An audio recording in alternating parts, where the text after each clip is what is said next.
El gobierno ruso expulsó al viceembajador estadounidense y Washington criticó la medida.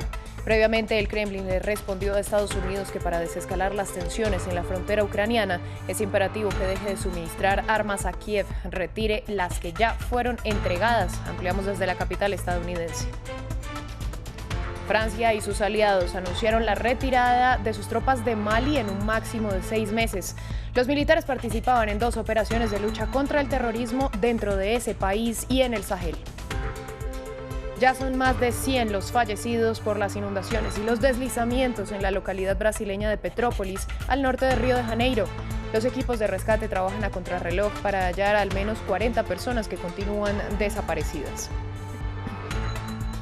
Buenas tardes para todos, bienvenidos a esta emisión de Noticias en France 24. Soy Valentina Torres Sánchez.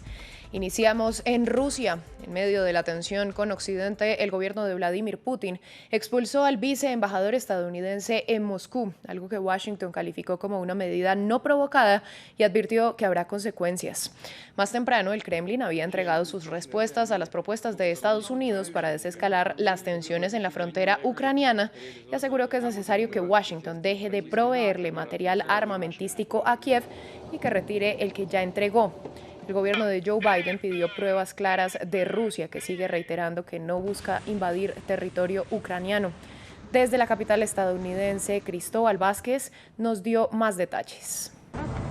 Blinken dijo que se presentaba en Nueva York no para empezar una guerra, sino para evitarla. Dijo que aunque Rusia está diciendo que está sacando las tropas de la frontera, inteligencia estadounidense ve barcos, aviones y tropas acercándose aún más a la frontera con Ucrania y dijo que un ataque podría darse en los próximos días. Sin embargo, no presentó pruebas para esto y tampoco presentó pruebas sobre el argumento de que Moscú estaba preparando algún pretexto para llevar a cabo el ataque contra Ucrania. Al respecto también el secretario de Defensa Lloyd Austin dijo que se están sumando equipos militares rusos en la frontera y dijo que se está sumando también provisiones de sangre y que esto no se hacía precisamente cuando una fuerza militar se está retirando de algún lugar, alguna zona bélica.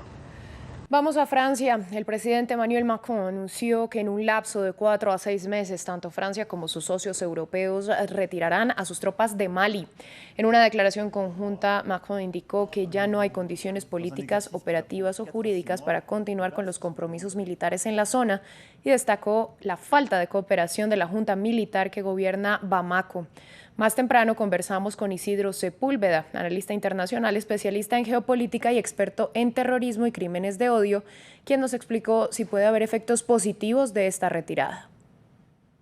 No va a haber ningún efecto positivo, al contrario, lo que se va a ver es un refuerzo de la presencia fundamentalmente de Rusia en Mali. El problema fundamental que hay en lo que se ha producido, el cambio sustancial que se ha producido en los últimos 7 años, es que fueron las autoridades de Mali quien pidió ayuda a la antigua metrópoli colonial, que era Francia, y en ese momento el presidente francés decidió organizar esta misión, que no solamente es francesa, sino también de otros países europeos. En los últimos 2 años ha habido 2 golpes de Estado en el Mali, han cambiado totalmente la clase política y, sobre todo, las prometidas elecciones no se han celebrado. Las relaciones no es que hayan ido a mal, hayan ido a peor, sino que han sido catastróficas. De hecho, las autoridades militares de Mali expulsaron al propio embajador francés el 30 de enero, consecuencia que es al borde de una ruptura diplomática entre las partes. Lo que nos encontramos en este momento es la sustitución de buena parte del nivel máximo de seguridad de Mali de las tropas francesas a la compañía Wagner de mercenarios rusos. Esto es un cambio de geopolítica y Rusia tratando de incrementar su peso estratégico en Mali. Justamente en este contexto, sin la participación de Mali, la Unión Europea y la Unión Africana iniciaron una cumbre de 2 días en la que buscan mejorar la relación entre ambos bloques en ámbitos como la seguridad y la lucha contra el terrorismo. Se prevé que del encuentro salga un plan de acción para 2030. apoyado en un plan de la Unión Europea para movilizar a África 150.000 millones de euros en inversiones públicas y privadas. Vamos ahora a América Latina. En Brasil continúan los trabajos de búsqueda y rescate de posibles sobrevivientes de los deslizamientos de tierra e inundaciones ocurridos en la localidad de Petrópolis, ubicada a unos 70 kilómetros al norte de Río de Janeiro. Las autoridades mantienen el estado de alerta en la zona, al tiempo que reportan más de 100 muertos por la situación. Más en el informe de Luis Méndez Urich. Una escena de guerra. Así quedó la ciudad de Petrópolis, en la zona montañosa del estado de Río de Janeiro, en Brasil. Las precipitaciones, producto del paso de una tormenta, provocaron deslizamientos de tierra e inundaciones que sorprendieron a los habitantes del lugar. Los equipos de rescate no han detenido el trabajo para encontrar sobrevivientes de la tragedia. En lugar, las equipos son 24 horas. No va a parar búsqueda. Los equipos trabajan las 24 horas. No van a parar las búsquedas. Van a seguir a menos que los técnicos digan que deben parar 1 o 2 horas, dependiendo del volumen de las lluvias. Pero en condiciones normales no pararán. Mas na normalidade no se para nada. El pasado 15 de febrero la zona recibió en unas horas el equivalente a las precipitaciones de un mes. En medio del dolor, los lugareños responsabilizan de lo ocurrido a las autoridades. Es una zona que no tiene captación de agua. Las autoridades no vienen aquí a hacer su parte. Es parte de lo que está pasando. Por el momento se mantiene el estado de alerta en el área. El número de muertos ya supera el centenar y entre ellos hay al menos 13 menores de edad. En Ecuador, la Asamblea Nacional aprobó la despenalización del aborto en casos de violación.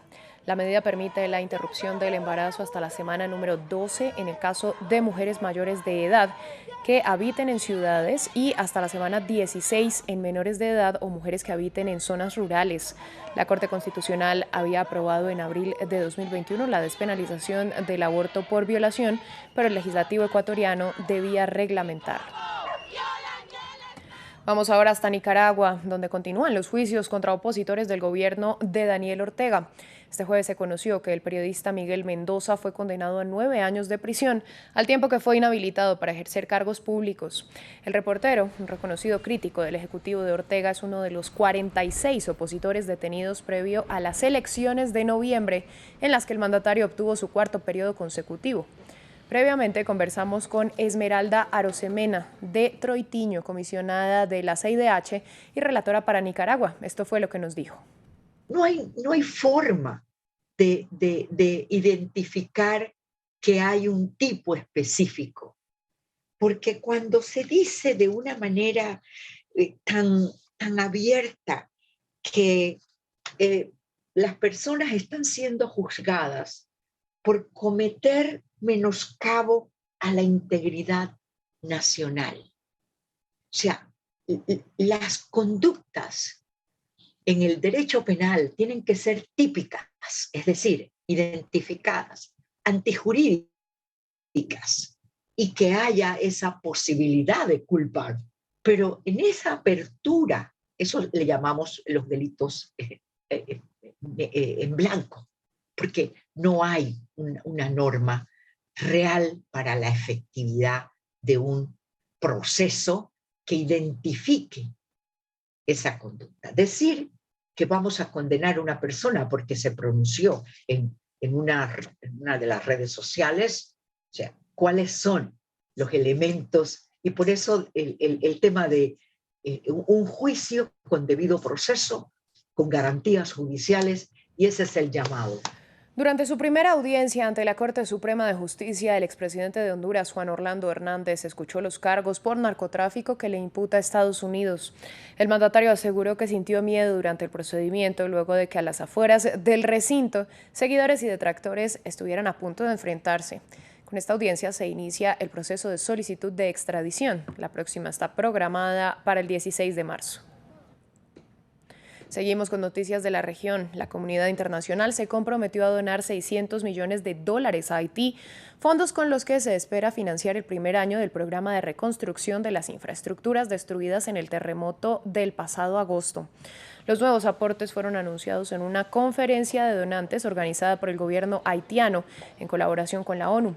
El primer ministro de Haití, Ariel Henry, agradeció a la comunidad internacional afirmando que la cifra recaudada supera las expectativas que tenía el gobierno. En otras noticias, el COVID-19 vuelve a encender las alarmas en Hong Kong. Las autoridades reportaron que los casos se han multiplicado por 60 en lo que va del mes, por lo que están considerando un testeo masivo obligatorio. En las últimas 24 horas fueron reportados 6.116 contagios, una cifra que supera en 1.800 la del miércoles. Andrés Granadillo tiene los detalles. Un sistema de salud al borde del colapso. Los hospitales de Hong Kong están desbordados debido a la variante Omicron. Los enfermos deben esperar bajo el frío invierno. No sabía que teníamos que esperar fuera, pensaba que estaríamos esperando dentro del departamento de urgencias. Estoy sintiendo fiebre, un poco de fiebre, y tuve un contacto cercano con un paciente con COVID-19. El récord de infecciones en 24 horas fue superado este jueves con 6.116 casos. Antes de la última ola, el territorio había registrado poco más de 12.000 contagios desde el comienzo de la pandemia. Los expertos afirman que el número diario podría aumentar a 28.000 en marzo. Pero los residentes de la isla no creen que se puedan tomar las mismas medidas que toma China continental. Creo que las medidas de control de China continental pueden no ser adecuadas para Hong Kong.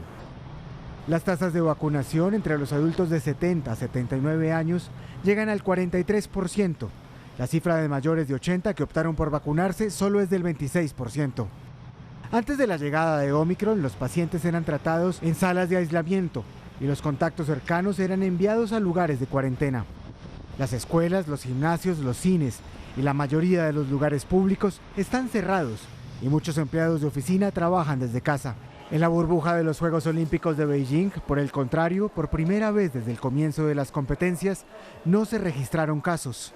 En la vecina Japón, tras meses de restricciones para los viajeros, las autoridades decidieron reducir los controles fronterizos ante la baja de casos y las críticas de empresas e instituciones educativas. El país ha dejado de recibir 150.000 estudiantes extranjeros debido a la pandemia. Además de este alivio, también se reducirá el tiempo de cuarentena obligatoria para los viajeros a solo 3 días. Y desde hoy, durante 4 meses, se podrá contemplar el manuscrito de El Principito en Francia, concretamente en el Museo de las Artes Decorativas de París. Es la primera vez en la historia que el original de esta obra maestra de Antoine de Saint-Exupéry se expone en el país de origen del autor. Los detalles en el siguiente informe. ¿Quién no ha leído, escuchado o al menos oído hablar del Principito? La obra maestra de la literatura que cuenta la historia de un niño y su viaje intersideral.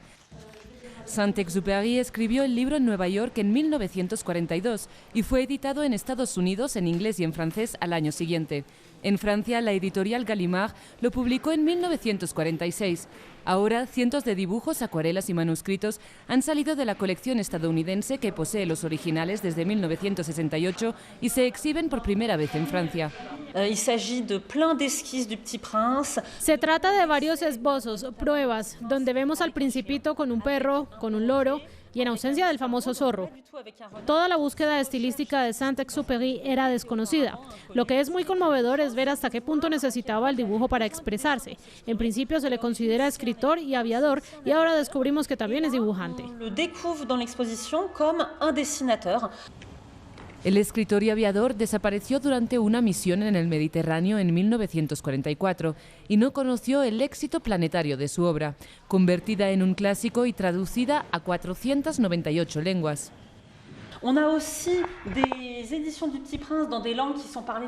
Hay ediciones en lenguas con muy pocos hablantes, como el bashkir, el idioma de un pueblo ruso, o el Rapa Nui, el lenguaje de la isla de Pascua.